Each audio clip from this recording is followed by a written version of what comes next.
Okay, we'll just have a look at what we got for flap setup here. Running 66 in the land position, and as you can see, none on the elevator, because right around 66 is perfect for lift, and most people actually don't recommend that you use flaps on a full wing aileron setup like this, but I find that with this setup it's really nice to have a speed brake, and it does generate a lot more lift, so I use it, and I don't have any mixing on the elevator, as you can see, like any down compensation, which you need sometimes. But as it is, it works just about perfect and hardly changes really anything as far as the flight performance in trimming anyway. So that's the setup here, and then it's just, of course, mixed onto the auxiliary channel to make the flaps possible. I'll actually get these going here just in a second. You can see all the control surfaces, so hang on a minute. And then we'll just have a look at the servos, which you probably saw in my other video. These are the I can't really get my camera to focus on that. Oh well. The high-tech HS65, and I think they're the HBs. Yes, that's right. And the controller arm that's on them right now is just the 3D one that comes in the box, and it's possibly a little more throw than stock, but I find it really nice. And the Typhoon, in some ways, especially on the ailerons, needed a little more throw anyway. So these work perfect. They're a nice, quiet servo, loads of torque, very reliable, and still quite low current draw.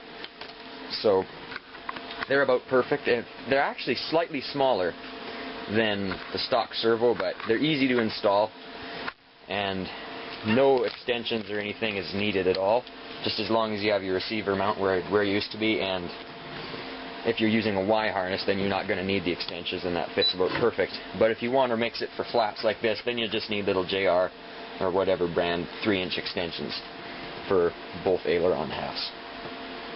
Okay, now I've got everything all connected as far as the battery goes. And I'll just let you know it's still the same battery from my previous video, which is a Tenergy 2200 milliamp 25C 3-cell. And it delivers quite well for power. It's been a very good battery. If you don't have an upgrade battery, like from the stock 1800 to 22, then I recommend that you actually go with a Thunder Power, although you are going to need a different charger if you're used to charging E-flite plugs. But they're a great battery, probably superior to this. They're a little more expensive, but they're definitely worth it. So put the pin on the canopy here. Now I'll show you all these control surfaces moving. Get the DX6 on here. So here's the rudder at the back. You might actually be noticing right now, you can see I have a different tail wheel installed. A slightly bigger one from Hobby Lobby, which is, I think it's 1 3, well, probably 1 1/4, 1 1/2 inch, something like that. And it fits over the old mount perfectly. So here's the rudder, the elevator. So we got lots of throw. And the ailerons. Put it down over here, see if you can.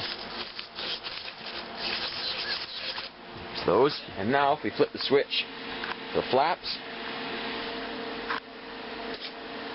there, brings them down like so, and we still have lots of authority even when the flaps are on. And now I'll just rev the motor up. I forgot to mention earlier when we were on the motor and cowl, the cowl, as you probably see, is a little bit modified. I've widened this to make room for the motor and moved the whole thing back just a little. You can see the old hole right there. And over there.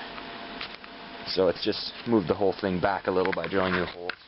And it's pretty simple. You just have to do it every time you bust a cowl, like I'm needing to do here, as you probably see. But, oh well, it's not that big of a hassle, and the motor power is definitely worth it. Do something else before my plane jumps off the table here.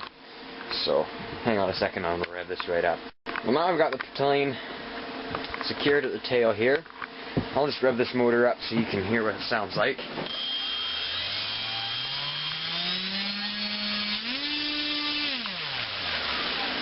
Now the thrust that this is generating at half throttle is quite vertical even then. So I'm guessing that the amount of thrust output is probably, oh my guess is definitely over 40 anyway. So it's an extreme improvement and basically just a drop-in upgrade when it comes down to it. The speed controller, while it wouldn't be recommended, is still the same, and I've made probably 12 flights with it by now. I've been kind of easy on it, not going full throttle for a long period of time, but you don't really need to. It's just such an upgrade for only pretty much the price of the motor and propeller, because the spinner and everything else is included, a little bit of shop time, and you're basically good to go. So that's the setup.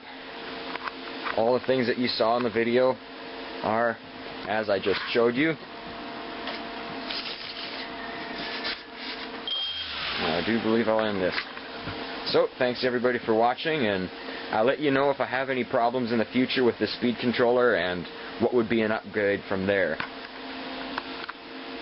So everyone, thanks for watching.